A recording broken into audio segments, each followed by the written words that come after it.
Assalamualaikum warahmatullahi wabarakatuh. Hamdan syukranillah amma ba'du.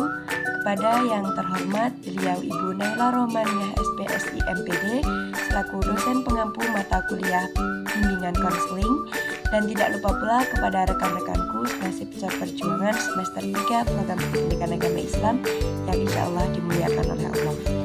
Baiklah, sebelumnya perkenalkan, nama saya Yun Haryanti. Saya dari program studi pendidikan agama Islam semester 3. Tujuan saya membuat video ini adalah untuk memenuhi tugas bimbingan konseling, yaitu untuk membuat video program kerja layanan dasar bimbingan konseling Islami dengan saya sebagai konselor yang nantinya saya akan menyelesaikan masalah dari klien saya. Bimbingan konseling adalah jembatan antara masalah dan solusi. Bimbingan konseling akan membantu Anda untuk menemukan kekuatan dalam kesulitan. Oleh karena itu, jangan takut berbagi karena konseling adalah teman sejati dan membantu Anda untuk bangkit dari kesulitan dan menuju perubahan yang positif. Untuk lebih lanjut, mari simak video sampai akhir. Baiklah, Assalamualaikum warahmatullahi wabarakatuh. Karena di sini saya sebagai konselor, maka saya ditemani oleh klien saya. Silakan Dek, berkenalan dulu. Perkenalkan, nama saya Yusinta, saya dari sekolah kelas 12. Nah, jadi namanya adik Yusinta ya, masih kelas 12 SMA. Nah, karena di sini saya sebagai konseling atau sebagai konselor, yang pertama yang harus saya lakukan yaitu menjaga rahasia tentunya ya Dek ya. Selain menjaga rahasia, saya akan mendengarkan apa yang menjadi keluh kesah adik. Jadi silakan ceritakan apa yang dirasakan, dan karena di sini saya sebagai konselor, boleh banget nih adik itu merasakan saya seperti teman. Jadi biar ngobrol kita lebih enak, kita lebih santai, lebih rileks. Atau mau menangis dulu silakan. Silakan, atau mau menceritakan dulu apa yang dirasakan. Kalau untuk menangis sih udah kenyang ya Kak. Sudah sering menangis ya. Jadi langsung cerita aja. Kejadiannya itu mungkin kelas 10 sih Kak, kalau kelas 10 ya, udah lumayan lama, jadi saya udah lupa dan mulai memperbaiki diri saya sendiri. Lebih baik saya nggak mau Kak terus terusan ya, saya itu mempunyai trauma gampang percaya dengan seseorang. Dulu itu saya tuh orangnya mudah banget akrab dengan seseorang, maupun orang itu cuek dengan saya ataupun tidak, saya sudah berusaha kayak seperti ramah gitu kan. Terus saya percaya dengan seseorang, ya saya anggap sahabat lah Kak ya. Dia itu deket banget dengan dia itu. Saya cerita apapun masalah saya, pribadi saya, terus kayak keluarga gitu kan. Semua masalah pokoknya cerita, walaupun itu masalah pribadi, masalah keluarga sekalipun, cerita dengan itu tadi ya. Teman saya tuh percayalah Kak, intinya percaya banget orangnya baik. Jadi saya tuh tertipu dengan di depan satu baik, ternyata di belakang itu kayak pengkhianat gitu loh. Dan suatu hari di saat saya itu tidak mau sekolah, mungkin karena dia marah dengan saya atau bagaimana, saya lupa sih Kak kejadiannya enggak ya. Dia itu berani apa ya Kak, kayak membocorkan rahasia saya gitu, karena dia itu mungkin kepancing atau gimana, saya nggak tahu. Setelah saya berangkat besoknya sekolah lagi, saya pun kaget kok berita tersebut udah tersebar kemana-mana. Mungkin dari situ kita masalah itu tadi ya, Ya. karena mungkin ada domba, ada yang ditambahin, ada yang dikurangin. Dengan cerita mereka. Terus yang jadi menimbulkan pembulian tadi karena orang yang adik percaya tadi tuh sudah tidak bisa diberikan kepercayaan lagi. Dari situ traumanya hingga saat ini bagaimana? Kalau trauma saat ini sih masih trauma sih Kak, untuk kembali dekat dengan seseorang, apalagi menceritakan seseorang. Jadi ketutupan kamu, rasa percaya diri kamu tuh mulai hilang karena masalah itu tadi ya. Iya, Jadi karena- sekarang lebih banyak diam, lebih banyak nggak bercerita kepada orang lain. Nah, untuk dampak negatif yang lain lagi nih, ada nggak? Atau kamu jadi selain kamu jadi kurang percaya diri, kamu jadi nggak percaya lagi dengan orang. Kalau untuk prestasi atau di rumah ada nggak sih dampak negatif dari hal tadi, trauma tadi? Kalau prestasi sih waktu itu nurun sih Kak. Jadi saya tuh Kayak nggak ada teman gitu ya, nggak ada nggak ada penyemangat. penyemangat di sekolah itu sendirian kan, gara-gara hal tersebut. Dan teman saya itu, saya teman kecil itu, dia tidak merasa bersalah gitu. Ya biarin gitulah intinya, kayak merasa bersalah di situ. Teman-teman yang lain pun mungkin juga dari perkataan teman tadi, jadi mungkin ada juga yang menjauh. Iya, rata-rata menjauh sih Kak.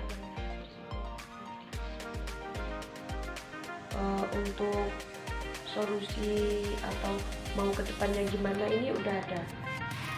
Solusinya sih saya ke saya sih Kak, sekarang lebih hati-hati ya terhadap menjaga ya gitu, jangan gampang mudah percaya dengan Membatasi privasi dari orang lain ya, karena takutnya itu tadi muncul hal yang tidak diinginkan yang jadi akan merusak mental kita. Nah, tapi gini, kenapa kok harus sampai tidak percaya dengan orang lain, sampai kamu tidak percaya diri? Sebenarnya itu jangan ya Dik ya. Nah, tapi mungkin karena kurang percaya lagi dengan orang, karena sudah dirusak tadi kepercayaannya, jadi kamu menjadi pendiam, bahkan dulu sempat terjadi bullying juga ya sudahan. Kalau pihak sekolah sama orang tua tahu nggak sih masalah ini? pihak sekolah sih Kak, mungkin ya namanya guru mungkin itu cuma ejek-ejekan saja gitu Kak, mungkin kan seperti itu. Kalau orang tua sih saya nggak berani cerita karena saya takut. Iya, jadi permasalahannya itu tadi ya, dari trauma karena permasalahan yang mungkin privasi untuk adik yang diceritakan dengan orang lain, bahkan sampai terjadi bullying tadi, hingga sampai sekarang menyebabkan adik ini menjadi orang yang pendiam, introvert, bahkan menjadi orang yang tidak ingin kenal dengan orang ya, karena masalah itu tadi. Nah, karena dampak itu tadi sih ya, menurut saya solusinya ya benar untuk kedepannya, benar yang dikatakan tadi, lebih membatasi privasi dengan orang, membatasi masalah pribadi dengan orang lain, tapi jangan sampai kamu itu tidak punya teman deh. Jangan sampai kamu merasa kamu sendiri. Kamu harus punya rasa sosial lagi, harus punya rasa percaya diri lagi, tapi mungkin lebih dibatasi itu tadi. Jadi jangan sampai kamu itu nanti merasa sendiri, jangan sampai ya. Nah, untuk kedepannya sih yang saya harapkan kamu lebih percaya diri aja. Jangan yang berlalu biarlah berlalu. Dan untuk masalah ini kamu kan sudah mau lulus juga ya, udah mau pergi dari masalah yang kelam ini, mungkin bisa sedikit kita lupakan, walaupun tidak bisa sepenuhnya lupa, sedikit dilupakan saja, kita maafkan, kita harus kembali ke jalan yang lebih positif lagi. Seperti itu ya Dek ya. Menurut adik gimana? Ada lagi nggak solusi selain itu? Atau ini Kak saya ingin begini atau begini gitu, ada nggak?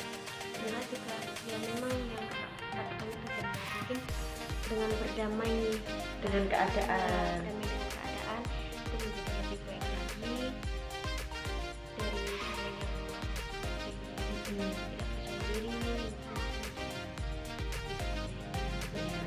Jadi boleh banget adik itu tuh percaya lagi dengan orang, tetapi mungkin lebih membatasi privasi, lebih lihat-lihat, lebih menyaring lagi pergaulan, menyaring lagi mencari teman ya gitu.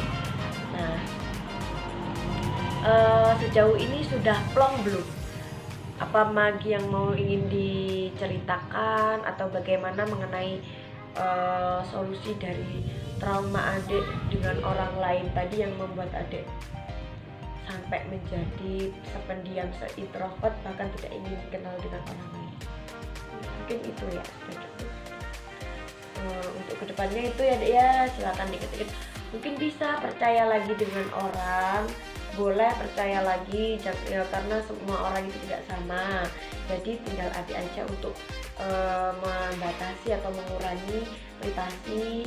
Kalau cerita apa-apa silakan cerita ke orang yang menurut adik itu tepat, lebih utamanya kepada keluarga atau kepada orang yang terdekat yang mungkin bisa kita katakan orang-orang yang bisa meredakan rahasia kita. Nah mungkin itu ya Dek ya. Sudah plong atau belum? Sudah Kak. Sudah ya, jangan nangis lagi, lebih pikir positif aja, nggak perlu dipikir terlalu. Kan sudah cerita, sudah benar tadi, sudah mulai mencari solusi, sudah ingin menjadi pribadi yang lebih baik lagi, silakan langsung dilanjutkan aja. Jangan lagi memikirkan hal-hal yang tidak baik untuk diri kita sendiri. Sudah plong, sudah ada solusi tadi, kita cari bersama-sama. Tetap nggak boleh jadi orang yang pendiam, jangan sampai kita berpikir kita ini sendirian ya Dek ya. Sudah cukup? Sudah plong? Sudah bisa ketawa ini, tadi nggak bisa ketawa. Baiklah, mungkin hanya itu yang dapat saya berikan. Kurang dan lebihnya saya mohon maaf yang sebesar-besarnya, dan kepada Allah saya mohon maghfirahnya. Saya akhiri. Wassalamualaikum warahmatullahi wabarakatuh.